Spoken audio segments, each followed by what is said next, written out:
I'm going to turn off my camera just for a Yeah, I came through. But he left his mic on now. That's fine. All right, we are officially live. Nice. All right, good morning, everyone. It's Tuesday, October 27th, 2020. Welcome to Canvas Admin Office Hours. I need to mute my tab. I'm sorry. There we go. I was having my own echo for myself. Got it. So I hope everyone's having a good day. Amy, if you'll refresh the page actually for the slides, I've added one more item to it.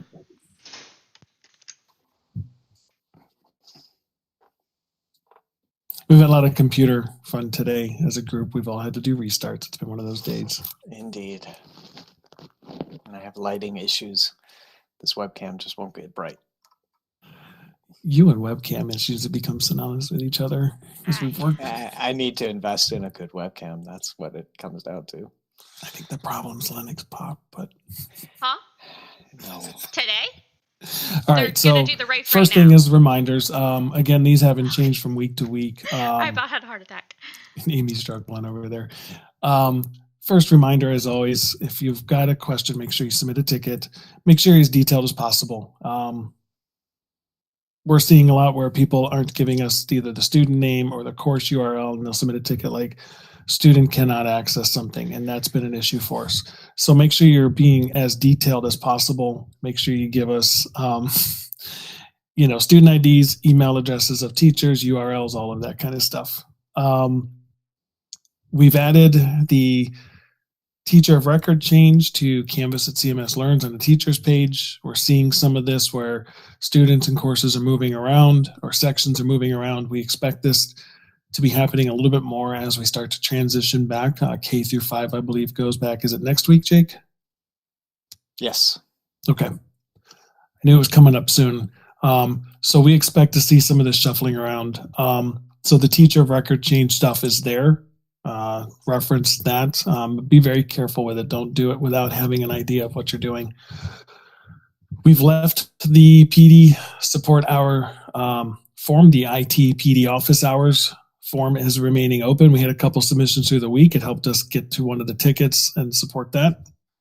So if you're watching asynchronously, which we are seeing people are doing that, please feel free to submit that. We take a look at it every couple of days, and if it's something we need to discuss, we'll bring up. So make sure you know it's there. And reminder about PowerSchool changes, 24 to 72 hours. I've seen a few tickets this week where people are saying, oh, we added this student. And yeah, be patient. Give it a day or 2 or 3 just to get it all done. Jake, anything you wanted to add to any of that? Or Amy? Amy, you doing better? You're settled?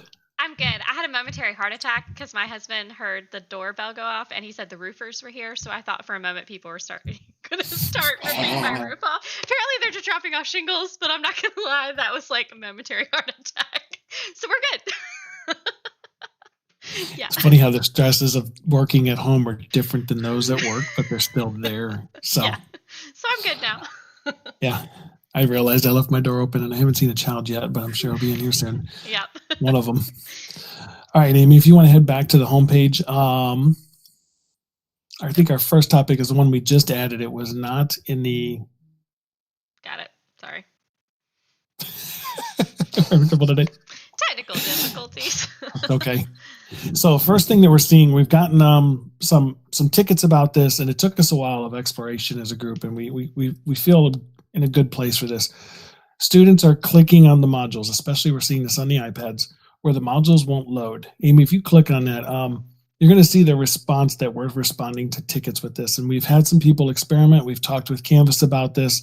So what's happening is when a student clicks a button to go to a specific module in the modules page, what they're seeing sometimes is it'll go to the top of the modules, but it's not going to that specific module that they requested.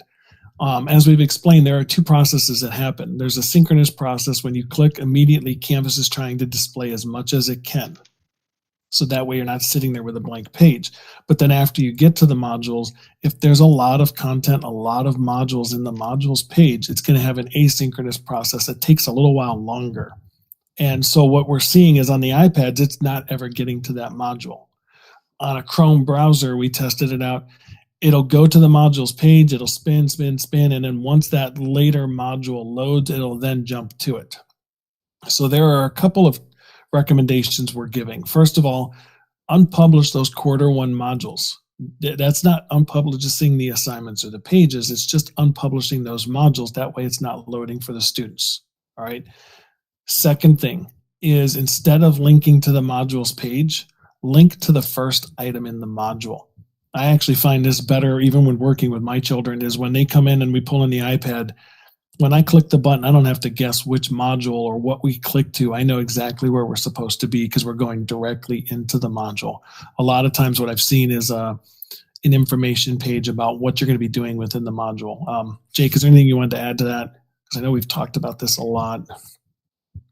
I mean, those are the big things. We are working with Canvas support to see what they can do to address this, but what you said is exactly right. It's just there are so many modules, and it's only going to load the first ones because it wants to present that, and then load the subsequent module items later. Just trying to be as responsive as possible, and there's just too many from Q1. Unpublish them should fix it. The other thing for as a teacher, because I've seen at my school, some teachers go to that module page and it takes forever to load. One of the things a lot of them have done is they've clicked on the 3 dots of each module from quarter one and moved those to the bottom. So now quarter one is at the bottom and it's out of the way. They don't even have to see them. They've unpublished them, so students don't have to deal with them either. So they've moved those to the bottom. So now quarter two is kind of at the top, and that helps a lot too. Because I've had teachers who are trying to add things to modules and it's just taking a really long time to load the page because they just have way more content than they ever had before. Another little trick, and Amy, I don't know if you have any modules up in any courses, is if you're in the browser on a modules page, there's a button to collapse all. And that's a wonderful little button to kind of close everything up. And that way you can kind of see things quicker. So something to experiment with. Know that it's there. It helps navigate what's, if the modules are very large, it prevents you having to scroll. Just collapse them all and then go to the one you need. Yeah. All All right. Next topic is quarter one assignments dates locked. So we're seeing this with the grade sync. Jake, by the way, I don't know that script got through all of those because I'm still seeing some informal ones. Yeah, I see it too. Okay. Amy, if you want to take over for a second. Yep, you're good. Hi, little Liam. All right. So one of the things you're going to see teachers complain about, especially starting last Friday, if a teacher left a due date on an assignment that was before the 16th, even if they now wanted it to be a part of quarter two, it is now locked. So some teachers may have not realized this. So as a Canvas admin, if you have a teacher who you are certain, like you've worked with them to figure out that assignment was not supposed to be on quarter one, they just had a quarter one due date on it still, you as a Canvas admin can go in and remove that quarter one date and then allow them to put in a date from quarter two. We lock it so it doesn't have issues with causing passback issues from quarter one with PowerSchool and Canvas. So for the most part, it's a good thing. But occasionally you'll have a teacher come to you and go, oh, well, I just left it on the 16th, but I wasn't counting that in quarter one. I wanted that to count in quarter two. And so you may find that occasionally as a Canvas admin, you have the ability to go to your Shield, click on your site, find the course, go to that assignment, and you will have the ability to edit the due date. Teachers will not. Anything before the 16th will now be locked. It'll literally be a field that looks printed. It will not be an editable field for them any longer. So keep that in mind. All of them locked on the 23rd, which was Friday, because we give them a week to kind of sort their grades out, and then after that, we have to kind of lock them. But you as a Canvas admin can assist a teacher if they're having issues with this.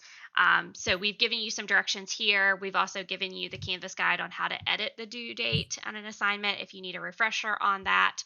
But this is something that I'm pretty sure probably every Canvas admin in CMS saw Monday morning. You had probably at least one or two teachers say something along the lines of it's locked. Well, be careful because we've heard the word locked a lot this year in relation to Blueprint. This is a different kind of locked. The other thing related to this is if they are grade syncing in their Canvas course and it is not working, There's a reason it's not working, especially if you go to the grade sync page, you click on the word completed, you look at the error message, and you see the word locked. That means that they still have an assignment turned on for grade sync from quarter 1. And so they just simply need to toggle that grade sync off in order for their grade sync to work. And so we are finding that some teachers are still seeing that. I think Jake, you ran a custom or custom program to kind of turn those off for teachers, but it sounds like it didn't catch every single one of those. So if you're getting that error message on GradeSync, that is what you should check as a Canvas admin to help your teacher get that working. Did I miss anything, guys? Cool. No. Yeah, I was the problem is I can run the code. They can always turn it back on Yeah. to sync to PowerSchool, even though it's a previous grading period. That's an unfortunate piece. And yeah, the code times out. There's so many courses to go look at and so many assignments. Yep. So to follow up on this, if you're an admin and you're supporting your teachers, always direct them to go to the grade sync page so they can see what's happening in the course. And if you see that error message that says it's locked, that's indicative that it's trying to sync a first quarter assignment and have them toggle it off. For what's on the slide here, we had this instance yesterday. A teacher reached out to me from my old school at Huff, and he says, I tried to make a duplicate of this quiz. It copied the dates over. I can't edit it. If you're going to help some teachers as an admin at your site support this, have them send you the link directly to the assignment that they're trying to change. That'll expedite the process for you. So he sent me the link. I went in real quick, changed it, and then he was good to go. And that's not true. They can duplicate an assignment without this problem. Right. They just didn't check the box to adjust the due date. Well, the problem with that is the new copy to and duplicate feature do not give you the option to remove a date. So the way to duplicate in this case is to do the old trick of doing it as a course import where you can click adjust all and remove dates. So that is a nifty little trick to be aware of. There is another way to copy. A lot of people have gotten used to clicking on the 3 dots and clicking duplicate, or clicking on the 3 dots and clicking copy to, because that's an awesome new feature. But unfortunately, a part of that feature is not the option to remove dates. So you do have to do the old method of going to settings, import course content, and re-import that content back into the same course, which seems weird, but does work. Yeah. So the TLDR of this is teachers cannot adjust due dates from the first quarter, and you as the admins can. Yep. Good TLDR. All right. So then we've got helping with embedding. And in fact, literally while we've been on the air, I've got 2 teacher emails about this. So this is definitely something that's coming up.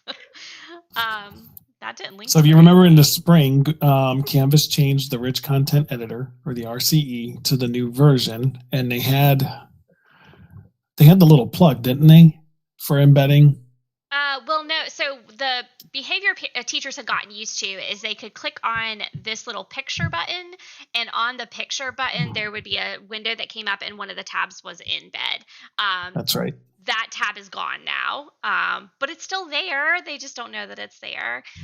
So if they look on their RCE, they will now see the little cloud icon, which if I remember correctly, this little cloud icon was on that tab. But anyway, the little cloud icon is now there for them. This is how they would embed something. And when I say something, it could literally be like nearly anything: videos, images. There's teachers out here that use tools like H5P, which has a bunch of little embeddable activities. A lot of those things you can embed now directly from this little cloud.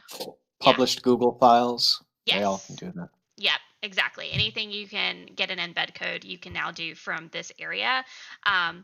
They had it in a couple of different places before, so I feel like that's part of why they did this. Because if, as a teacher, you were embedding a picture, you went to here and there was an embed tab.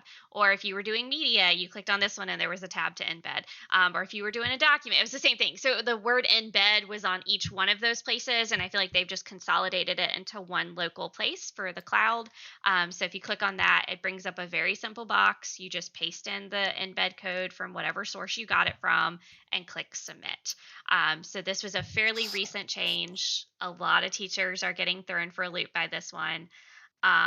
But I will take a moment to say, actually, I'm still not going to recommend that for most things. Most teachers should be going to this little plugin.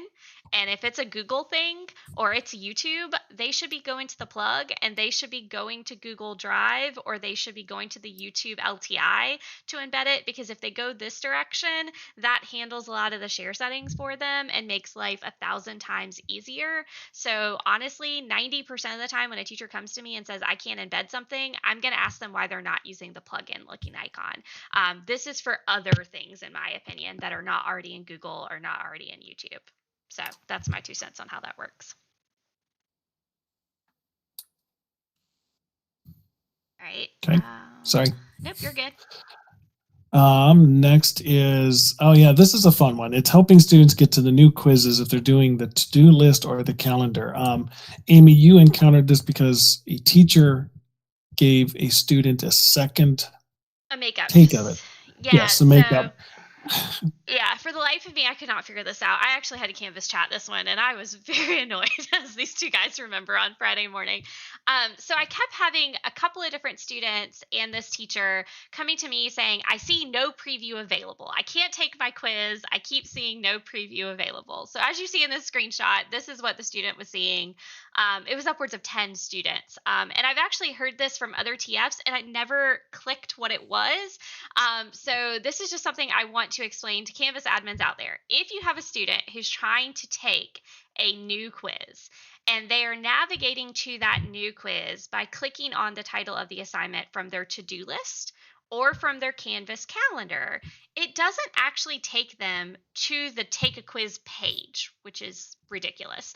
Instead, it takes them to this page, which is the submissions page. So as a student, so I was on Canvas chat support, and the lady said, click on the title. So I tried clicking right there. It still didn't work. So I will tell you that it took a screenshot for me to understand it. So obviously for our students, this might be confusing. And I had 10 kids trying to figure this out, and not one did. So on this page, if they click up here in the breadcrumbs is what it's called, and they click on the title there, that will take them to the page where they can launch the new quiz and actually take it. So if you find that a student is having access issues to a new quiz, it might be how they're getting there. It might not be them. And in fairness, I did tell Canvas straight up, this is poor design. Like, this is not what needs to happen. I'm hopeful that as we see classic quizzes go away and new quizzes take over, silly things like this will go away. I hope. Yeah. I like that you used a word of the day too with breadcrumbs. That's a good word. Yeah. So I've included that screenshot. Feel free to use it. I had to use it with every single one of those students to explain to them where to click. And this teacher is actually one of my very good with Canvas teachers, and she couldn't figure it out. So it's something that just seems really silly. Up till recently, new quizzes didn't even show up in the to-do list. I might know why now. So that's a guess on why that was the case. So this is something you may come across. So it's just good to know. All right. Next topic is, what do we got? Oh, Canvas Challenge overview. We've talked about this, especially in the beginning. The link here will take you to the Canvas Challenge information in My Talent. I'm looking at our enrollment on this course. We have 2,514 enrolled in this course. Wow. And this is a course we're very proud of. So if you're an admin and you're supporting, sorry, Amy, and you're supporting your staff, Canvas Challenge is a great way for you to kind of get up to speed and learn some of the tricks to using Canvas. It is worth the full CEU of DLC. It is self-paced. We've provided videos. And the big thing with the Canvas Challenge is immediate feedback. You got a few icons up there, Amy. So everything that you do, and Jake had a little bit of fun writing some of these feedbacks. The Dorothy one was good. Yeah. But so basically, when you complete a challenge, we're providing immediate feedback and telling you whether or not you got it right and giving you some tips on what might be missing. And as you can see, as Amy's pulling it up on the screen there, it'll tell you if it's complete, it'll tell you what you need, and it's self-paced. You can go through all of this, and it's worth a full CEU. So we wanted to make sure we got that plug in. Encourage everyone to do it. If anyone has taken the Canvas Challenge in years past, please understand I was the only one building it then. Amy and Justin have put their touches on this and have made it an exceptional course that is We had so fun much as a group. more than anything I could do on my own. This is a collaboration. If you've taken what was called the Canvas Challenge in years past, it doesn't matter. Take the new one. Yeah. It will help you understand Canvas more. We've had people take it that are very experienced with Canvas, that have been using Canvas the entire 5 years we've been using Canvas in CMS, and they feel like they learned something from it. Yeah, I was going to say, I can say that at Butler. So our teachers at Butler have been using it for a long time. We still strongly encouraged it, my principal and I, to every single person on staff, not just teachers, every single person on staff, because this year our students are in Canvas a lot. So even if you're a counselor or a registrar or a data manager, I still think there's something useful for you to understand Canvas. And I will say a lot of my really awesome teachers at Canvas still walked away from the Canvas challenge. Like, I have so many emails where they just emailed me and they were like, "Oh my God, that was awesome. Thank you so much." Like, I still learned something. It was great to refresh some things I had forgotten. So our goal was to simulate the entire process as a teacher of what you would see in building, using, creating, designing, everything inside of Canvas. So strongly encourage that. Either as an admin yourself, but also encouraging your teachers to take it as well. So both directions of that. I know a lot of admins who really could benefit from this as they're trying to play catch up learning how to use Canvas this year. So again, I think this is something that's useful for every level of anybody in CMS right now. Our kids are in Canvas. It's also important to note this is the beginning of the journey too. Like, it should help you understand how much more there is to Canvas that we are not even touching in the training. So there's a lot of learning. I've taken the Canvas challenge, therefore I am an expert Canvas trainer or understand how to design perfectly, but you know the elements of what's possible. Well, and understand for us too as a group, this was an opportunity to get that tickle that challenge bug that we get. You know, Amy says, "I want to see if we can do this," and Jake got all excited because he wanted to see if he could do it, and we were able to include it in there. So if you're working with your staff and they need help in learning Canvas, you know, it very simply, the Canvas challenge gives an authentic learning experience. They are using the tool and getting feedback immediately.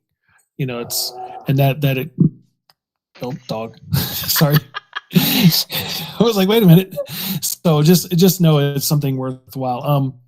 And Amy, you're going to go into rubrics. So I got to remember to show you guys something I thought of too to add. So you want me to go to this one? You were going to do the rubrics. Oh, yeah, I was going to say the next topic is rubrics. So I was going to use the Canvas challenge to demonstrate this, but unfortunately, me and some web browsing did not get along earlier. All right, so this is what a rubric inside of Canvas looks like. The first thing that I would say you can sell any teacher on why Canvas is always going to beat every LMS out there is this feature. The fact that you can take a rubric and you can attach it to an assignment or a discussion, and you can pair that into the speed grader, and you can, as a teacher, dynamically click on the rubric and quickly grade student submissions has got to be one of the most amazing things ever. And so we actually did work really hard. I challenged Jake real hard to code that, to do that really awesomely live for people who are taking the Canvas challenge. So those of you who have taken it, you did the rubric, you saw, and you even got to grade with the rubric some fake student submissions, which is an amazing feat coding wise. Unfortunately, I had just reset the ITPD account, so I did not get it to that direction this morning, but we still have the idea here. The image that we're showing there is from the old Canvas Expert. Yeah. And, you know, Jake and I will admit, we've been Google through and through, and we've promoted the use of Google. And this was what convinced me to come to Canvas and utilize Canvas, was the rubric when we were doing the old Canvas Expert. So we've pulled up the test students, so we're not giving away any data. What's that, Jake? So much grading, and it's so nice to use it here. So the paper. Yeah. So Amy's going to demo a couple of tricks. First of all, she clicked on the rubric and opened up. She expanded the page. What I found the most helpful was when you break your rubric down, you can provide specific feedback for each item. And that really gives the learner an idea of what you're looking for, where they need to improve, or what they've done well, you know, and you can leave little messages. sorry, let's pause for a moment. The stuff on the left, what you're seeing there is the student does not have a submission. If they did, you would see it. Yes. So you're looking on the same screen at what they're submitting and the feedback and the score you want to give in the rubric. You got all the tools you need to assess this assignment for this student right in front of you. Yep. So then we drill in. Sorry to interrupt. Just No, wanted you're to No, fine. another will thing share great that. about the rubrics is when you create a rubric in one course, you can pull it to other places. So think about if you're in an English course and you're writing a rubric on discussion boards and how students interact with each other. You can create, even with your PLC, a discussion rubric and then use it in multiple courses and not have to recreate it each time. You just pull it in and attach it to an assignment. So Amy's demonstrating how to use the rubric here. You don't always have to provide feedback, but you can see how quickly she is adding it. It's adding up the score at the bottom there as she goes. And then if she has a specific criteria she wants to add feedback, she just types it in, and it saves it for you. And they've done a great job of reformatting this over the years as well. Yeah. The other thing that I've actually, as a teacher, I used down here, you can actually attach audio and video of yourself giving feedback. So in my chemistry class, I had a bigger project my students worked on in groups throughout the whole semester. And so their final feedback was like a video of me or like an audio of me walking through. So like they'd create a website. And so I would walk through their website and give them some audio feedback. My kids loved it. And so it saved me from having to write all of that out. And they actually got to hear my reaction to their work. So that is one thing. You can also just write overall comments, which are great. But they do have these options of adding like a video or audio. You can also just attach feedback as well. But this can be a really cool tool as well. But like you said, it does automatically grade. You click save. And when you do, it automatically calculates the grade for you. The nice thing is, as a student, I go to the grades page and I click show feedback, and I can see all of this feedback as a student. So I had plenty of projects that my students would submit. I would grade one time with the rubric and give them feedback, and then they had the option to resubmit. And I could see that rubric and I could see what they needed to work on, and I could regrade it really quickly, and they could actually improve. Like they could actively show me that they had read my feedback and implemented it and learned something. And I could do that really quickly. And honestly, I didn't mind as a teacher because grading with a speed grader didn't take me that long. And so this to me was like the reason why I was like, yep, Canvas is where it's at. This is going to be my happy place. So this is a great tool for us, to say the least. I actually am going to try to bring up a Canvas Challenge users course to show you at least that you can see the side by side. So I do want to show you that piece of it. I'm going to. And Amy, while you're doing that, Yeah. that point you brought up about being able to regrade, when we did Canvas Expert, that was huge. You know, we had all those categories, and if I opened up the rubric and can see that they've already had full credit on one section of the rubric, I could skip that and go directly to the ones that they were missing. So that was huge. Yeah, it's an amazing thing. And like the speed grader itself is designed really quickly. Like there are some tools up here. If you click on settings, it has like some keyboard shortcuts. Like if you start really like spending some time inside of speed grader, you can get pretty fast at grading. And I graded chemistry stuff all the time this way, and thought it was pretty awesome. All right, so here is what you would normally see. One other aspect, the settings. Yeah. You can make it so it's anonymous. That's right. So I've always been in my head about grading things. Am I being biased? Am I thinking about the student that submitted this and not the content they have submitted? Yeah. You can make it, you can keep yourself honest. Make it so that all submissions are just the submission. You don't know who submitted. Yeah, it's pretty awesome. And just generically, you'll say student one and all that. It's pretty awesome. So just so you know, this is what the speed grader looks like when the student has a submission. So for example, this is a discussion. So that we have the fake submissions happening. And then you, again, can click view rubric. And I like this. I like to be able to make my screen, like to move it out. That's just for me. And one thing I'll say is like the more your teachers use rubrics, the more they're going to get used to how they want to break these point values down. And the better they're going to be at building their rubric, so it's helpful. But in this case, you can easily see the work side by side, have the rubric right here, and then save and move on to the next student. So this is just a really great way to take rubrics, which we all know as teachers are really good at helping us provide relevant and good feedback to our students that they can actually use. So the more we can use those rubrics inside of Canvas, the better. And like Justin said, you create the rubric and then you can associate it to any course. So that's like another really cool thing. You create a couple of really good rubrics, you spend the time making a really nice one, and then you can reuse it multiple times. So definitely a useful feature we wanted to showcase today. Also one that y'all asked for. So in the survey, a couple of people actually asked us to go over rubrics and how they could be utilized. So hopefully that helped for those of you who are asking for it. This is definitely something I would suggest as a Canvas admin, you kind of push your people to use more, because I do think your teachers could benefit, but also the students can benefit from rubrics by a lot. So I think the next thing is questions. Before we get into questions, there was something fun I wanted to show. It could be used in a classroom since we're working in a virtual environment, and our wizard of a boss came up with this idea, and we've had a ton of fun with this. Jake's looking at me like I'm crazy, is our little signs. So using signs. We've been using them for a week?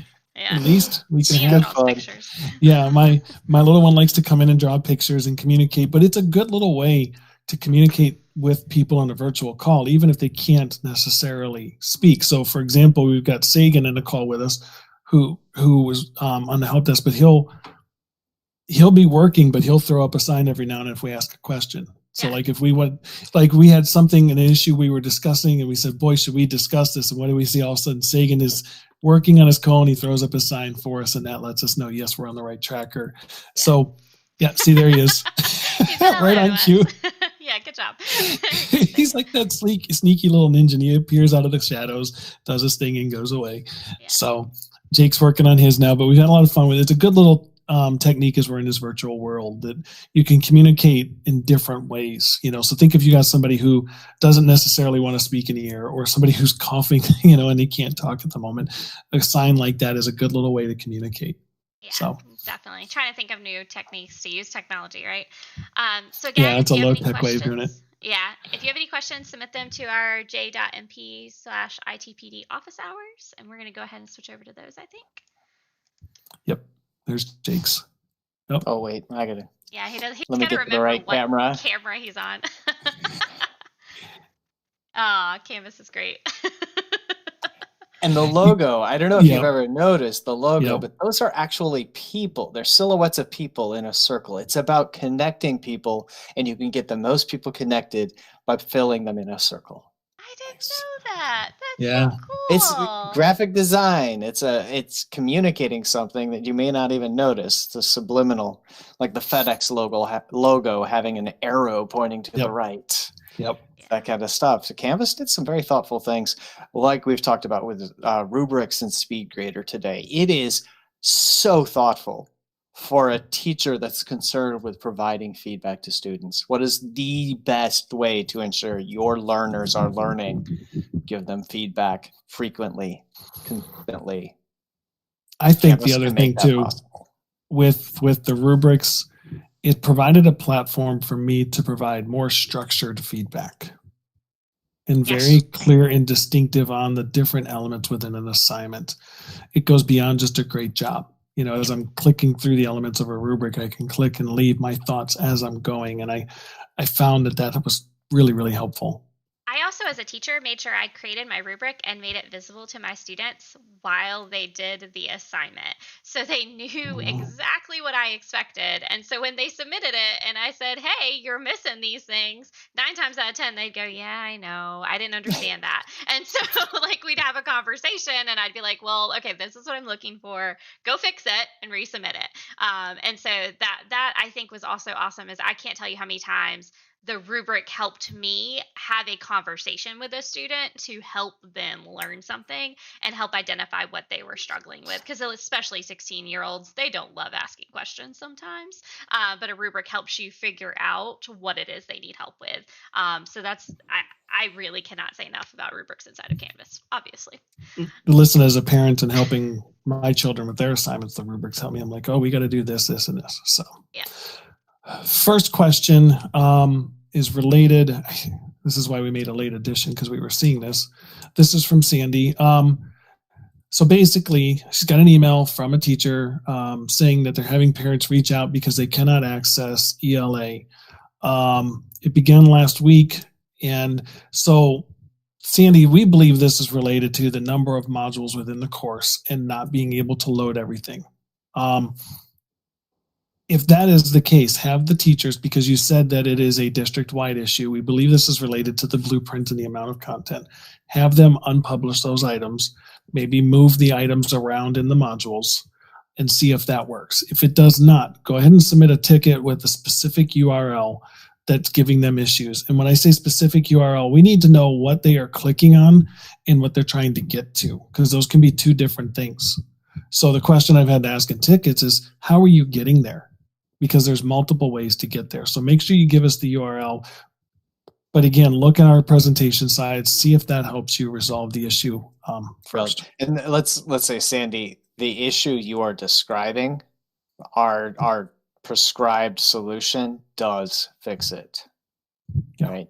Yeah. So if you put in a ticket, it's because you are not able to communicate what the issue is, and you're asking us to communicate it. That will extend the time that the teacher will get a resolution. So communicate to them that they need to unpublish Q1 modules, and if they're not sure how, assist them. That will address this. Yeah, that's definitely the way to go with this one. Yep.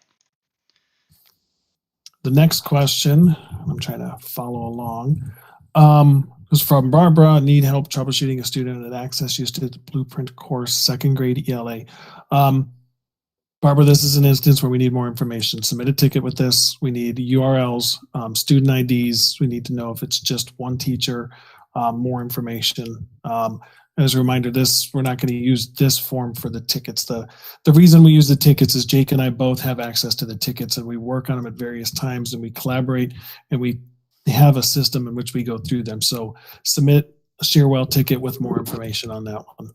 Yeah, and one thing to keep in mind that as you're helping to troubleshoot, one thing I've noticed is some of our students don't have fast internet. A lot of our students are on these mobile hotspots. They're slower. So another reason to even unpublish those modules, but also move them to the bottom. Because I even have teachers who don't have great Wi-Fi. And so for the teachers, it's also taking a really long time for the modules to load. So moving old modules to the bottom, unpublishing them so that so Canvas only has the loads, the ones at the top. Next question is from Brianna Bailey. How do I know if I have admin rights in Canvas? Brianna, the quick way to check is in Canvas, underneath your profile on the left side, you're going to see a shield icon.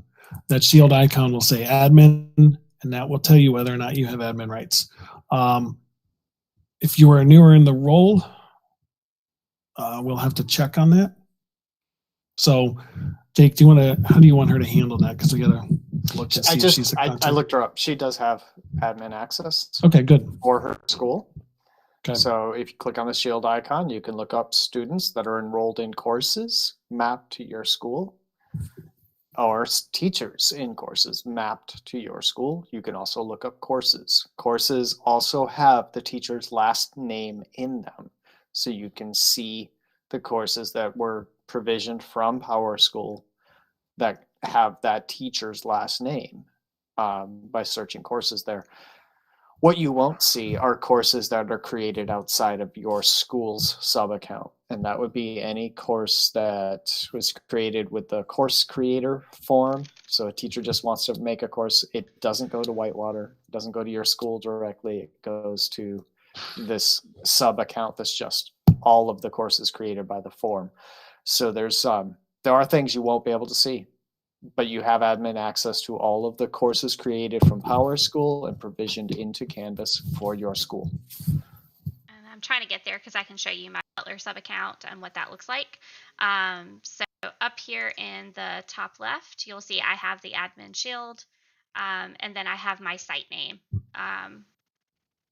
Canvas is going to take a second.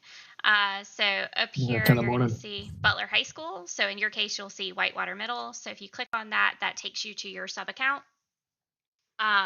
And it will show Now, you. Amy has other sub accounts listed here because she has further admin rights. She does support district level things at times. So Yeah. she wears multiple hats. She's not the same as other tech facilitators.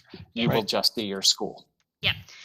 And then one of the things that I often start with if a teacher comes to me or a student comes to me is I look up the class. And like Jake was saying, I'm in courses. So if I looked up a teacher's last name, I can see that. So in my case, I have a teacher who I'm going to have to look at later.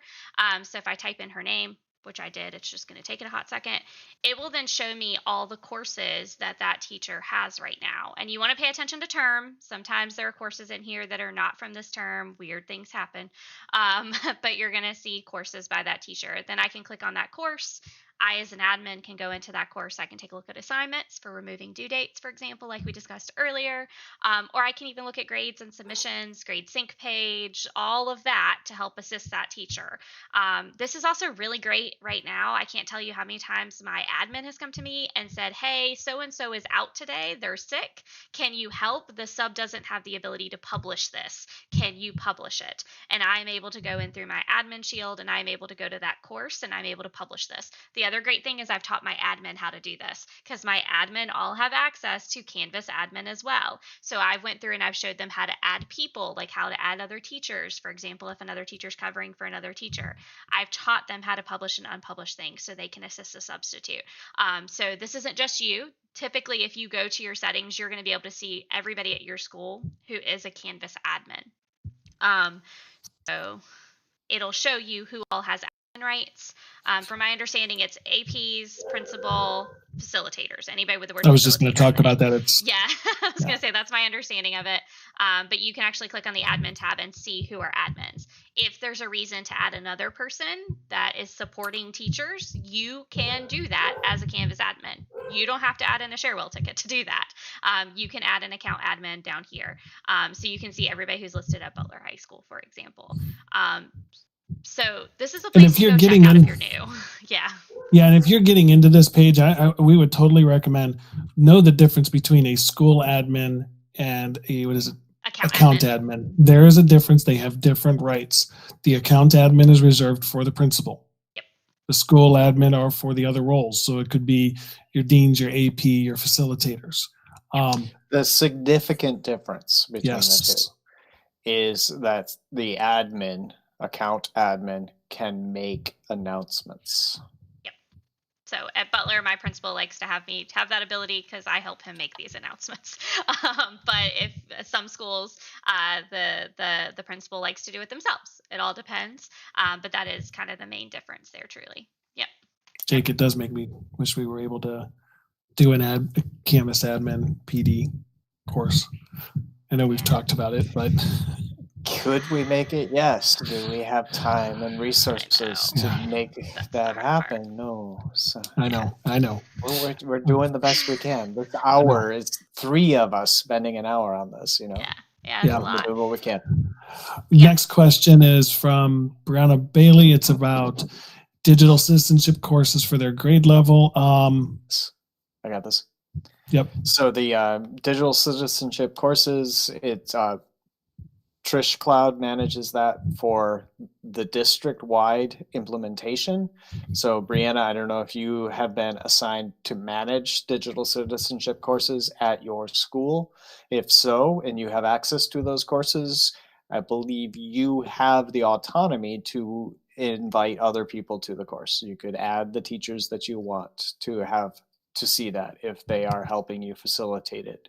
If none of you have that access, that means you haven't interacted with Trish Cloud or the digital citizenship training course. So you'll want to reach out to her to get more guidance on that. But yeah, your teachers are not automatically enrolled in the digital citizenship courses. The only people that are auto-enrolled are going to be the students.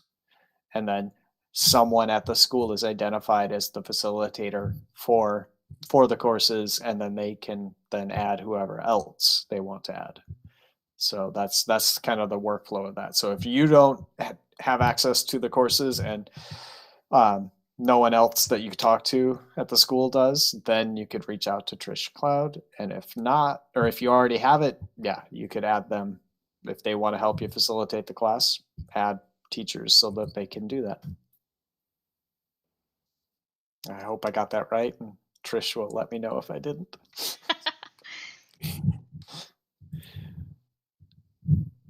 Canvas conferences. Whew.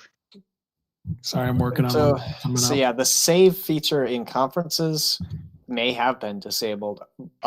We have been saying all along, the Canvas conferences uses Big Blue Button, and it is a free service. It's not part of our Canvas package. It's just a third-party product, and we are not paying for that. We are actually in the process of paying for Zoom and making that available district-wide, and we will have Zoom integration in Canvas. It's just not in the conferences area. I would recommend leveraging Google Meeting and Zoom once it's deployed for the district instead of the conferences right now. And in fact, Now at there's- CanvasCon, Canvas is even sort of abandoning Big Blue Button. They have said that they are going to migrate towards using Teams as the default conferencing software inside of Canvas. So I have a feeling that Big Blue Button is not living up to what it needs to be during this time. I do not recommend it to any of my teachers at Butler. It is just not stable. There are a lot of technical issues.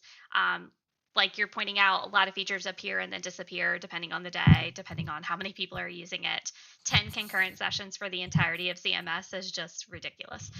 So it doesn't work. So I would encourage them to move to Google Meeting, Teams, or eventually Zoom starting in November. Yep. Cool. The next one is we're getting a shout out from Susan. She completed her first cross listing this morning. The step-by-step and directions in the demo and the previous webinar were very helpful. Shout out to Amy for that, because I still even bother, because getting it confused as to which going is where, and I kind of get it mixed up with merging users, to be honest. So it's possible Susan, that Amy has done it more than any of us. Yeah, me and cross listing. Whew, that's a fun one. Yeah, cross listing has become apparently my pet project, although it makes my head spin a little bit. But I'm glad to know those directions helped you, because I tried my hardest to make those clear. There's not a good Canvas guide for how to do that in the CMS world, so hopefully that's helpful. Thanks for that feedback. We appreciate it. Yeah, thanks, Susan. Next one's from Brianna. I've adjusted that, but it does bring up a point of something we've been seeing. It goes to the old saying, with great power comes great responsibility. Brianna, I looked it up, and you were listed as a quizzes.next. That means someone accidentally clicked the wrong thing when adding you. Jake, I've seen 5 of these this week. So I have fixed Brianna. There's one other person at their school I've got to fix. So the moral of this is, if you're going to add someone else as an admin, make sure you're selecting the right thing from the drop down. Yeah. 99% of the time, the people are going to be school admins, not account admin. Yeah, good catch, Brianna. I have not seen that one, so I would have been very confused. I don't even know what this is. I just looked her up and saw that she had admin access. I didn't check her role, so thank you. We're seeing that. Yeah, that's crazy. So I've cleaned up at least 5 this week that. Yeah. All right, so Trish added, if you're adding a teacher to the digital citizenship course, add them as non-edit teacher. That lets them facilitate the learning, but they cannot create content in the course. They can't modify what's already there. I'm not going to lie, I love that role. Yeah, it's a useful role. Yeah. So we used to, when I was at Hopf, we had a staff and student home base course. So one was all the students, and I loaded all the staff in as non-edit teachers so that they were seeing exactly what the students were seeing. And that was a great role. And then I was able to shift some people to edit the course, and that was a very helpful one. Yeah. Just note though, it is the teacher role. The only thing they cannot do is edit content. They can look at assignments. They could lift up SpeedGrader and start adding comments and grades for student work. Yep. Right? So it is teacher. They just can't edit content.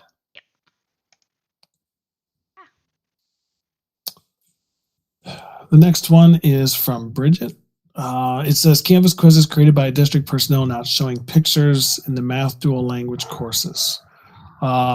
couple of Ticket. potential things here. Yeah, this could be a ticket or reach out to your curriculum specialist. What I would also recommend is making sure all the files are published within the course. But if you've done that, reach out to your curriculum specialist or submit a ticket and we'll look into it. And if there's a chance that we may have to reach out to them as well.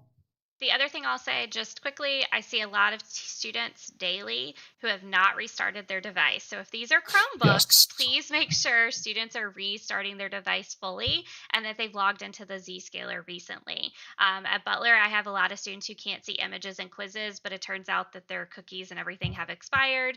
But if a full shutdown and re-log in does fix that, I even have teachers who've gotten into the practice of before a test or a quiz, they have everybody log out of class for a minute and restart their device, and then everybody comes back and then they take their test or quiz. So that's another thing to check, is just to make sure that students are restarting their devices frequently. That can cause images to not load as well. It's good advice. Yep. Student work disappearing. Bridget's got another one that says student work disappearing when they submit their work in Canvas. Bridget, this could be another ticket, but there's another thing that we're seeing is, and actually this goes to what we've been working on with the Google stuff. If you go into your profile, Amy, if you're able to pull up Canvas. Yep. Under the profile, Jake was able to add Google Apps, the external tool, under the profile. And this is something the student needs to do. And I'm going to clarify and be very clear. The student needs to do this. This cannot be done by you. This cannot be done remotely in terms of you. This has to be done by the student because they're logged in with Google. So one thing to have them do is go to that Google Apps under the profile, under account, and then click into it. You can see you got the green spinner as things load. On the top right, click and have them check to confirm that their CMS Google account is there. What we've been seeing is like a parent account somehow is gotten mixed in with their Canvas account, and Canvas is remembering that parent account and not the student's account. So what'll happen is students think they're submitting work and then it disappears. It's because it has account conflict. So the trick is click on this, sign out, and then reauthorize with the correct account. That's why the student has to do it, because it's not only the Canvas account, it's also the Google account. So the best trick is on a Chromebook, or have the student go incognito in Chrome and then go follow these steps. So Bridget, try that. Yeah, if that doesn't work, then submit a ticket for it. The other thing I'll say is student work disappearing. That sounds to me like an internet connection issue. So the once or twice that I've had a student report to me that something didn't submit correctly, but they thought it submitted, when we really looked into it, they were on a hotspot. They didn't have good signal. A restart fixed it. So it's just one of those things of making sure the students know how to check that something properly submitted. So when I was in the classroom, I taught my students through screenshots, right? At the time, but now I would have done it as a Google meeting and presented my screen and showed them how to confirm that a submission had went through in the top right corner, and showed them how to click on it and see what they had submitted and that it had successfully submitted. So this may be something where you need to train the students to look for what the right thing. Some students click submit, but there might be another submit button, especially if they're going through Google Drive. They have to select the file, but then they have to still click the submit button. And some kids don't realize that they need to do that. And some kids might be having that Google account conflict like we were talking about. So there's a couple of different things to try there. You might have to do a little bit more troubleshooting and digging and get us as much information as possible if you do need to put in a shareable ticket so that we can better assist you. And note that we have resolved this. If tickets are coming in, one trick that we're doing is we've had to reset a student's Google account and go in and manually do this. If we have to do that, we'll communicate it with you and we'll say we've reset the student's account. It's back to their birth date. So there could be a disruption. That's why we're asking if you can reach out to the student first and try to troubleshoot it. That'll prevent a disruption. Next question is from Nelda. It says, will it cause a problem if immediately after a schedule change in PowerSchool, another teacher adds the student to the new course? Yes, Nelda, it will. What we're seeing happening is they're being automatically added, and sometimes that causes a grade sync issue when you do a manual add of a student. Amy, would you agree? Yeah, so manually adding the student can be a mess, because when you go to, like, let's say another schedule change happened for that student, it won't conclude them. So then you possibly, especially with these section movings, where a student will end up enrolled twice in the course in two different sections, and then that will break grade sync. And so that I don't encourage manual adding, and Canvas does not either. I get that most of the time this is done with the best of intentions to get the student access. One thing I've started doing at Butler is when a new student is enrolled at Butler, I email all the teachers and I ask the teachers to reach out to that student through their Gmail account if they already have Google access, and they do Google Meetings and whatever their links are through Google until they can get into Canvas. Sometimes it's a fast process, sometimes it's within 24 hours, sometimes it does take the 72. But my teachers have become really good at that. So they're able to still work with that student outside of Canvas until Canvas populates. So that's something to keep in mind. Because if a student's double enrolled, it's a mess. And then you'll have to manually conclude them. And that's going to be a lot of work on you. It's better to let the process do it automatically. Yep. Agreed. I just found a link, in the Canvas community, GradeSync error message dictionary. Oh, I am marking this. We will share it in our Canvas admin course so you can see it as well, everyone, but just help you understand what you need to do to fix based on the error message that you were seeing. Oh, that's nice. very cool. I like that. We had one this morning. And these are the errors we see. Yeah. Yep. Oh wow, that's helpful. Mhm. That GradeSync page, that's a game changer. You really want to know how to read that GradeSync page and use it. And like we just showed Brianna, you want to make sure as a Canvas admin that you're doing that you're checking that before you put in the Sharewell ticket, because you really are probably able to solve most of your teachers' problems in GradeSync without ever having to submit a Sharewell ticket. So that's something to be aware of. This is super helpful. We'll definitely put that in our slideshow for you. Right. Nice work, Jake. Yeah. So I think that's the end of our questions. Jake, can you tell us how we're doing with our flowering? Wait a minute. No, we got another question in. I was trying to decide if it was still. That's what I'm trying to decide too. Oh, Sharewell. When Sharewell's not allowing you to submit a certificate ticket, you might need to restart your device. It's probably just do a full restart. It's just a good practice, and that'll fix it. I've had that issue. Clicks on assignment, she gets an error message. I think she was saying assignment unavailable. Share screen.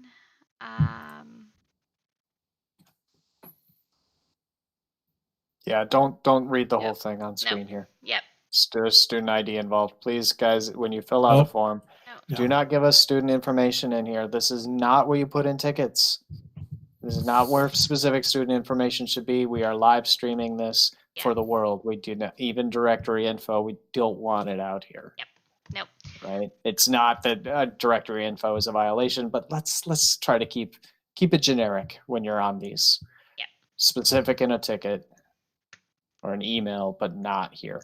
So that needs to go in as a ticket. You need to get the error message exactly as it's said, because when you give us the words and you change the language, it just makes it even harder for us to find that error, because we're not seeing the exact phrase that you've given us. Give us the exact phrase. This is why we ask for screenshots, even, because we will then see the exact phrasing than to have to try to translate what you thought you saw to what was actually there and then try to replicate it, because we've never even seen that. So needing to know what's going on there.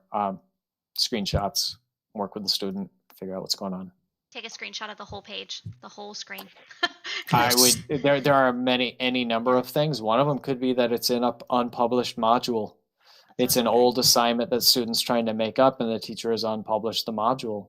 We're just giving that advice to unpublish Q1 modules. Well, what if that has an assignment that a student has to make up?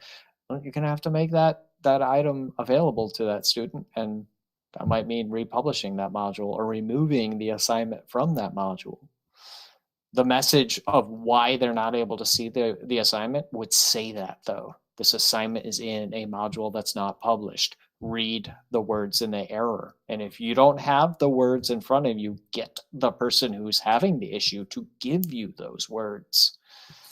And that goes to something we've been seeing with some of the tickets, is the game of telephone, where we're getting it secondhand from a tech contact who's talking with a teacher or a student, and we're not getting the exact things, and that makes it a lot harder for us to resolve. Another question came in, Amy. Yes, it's I popped it up already. I was Okay. trying to yeah.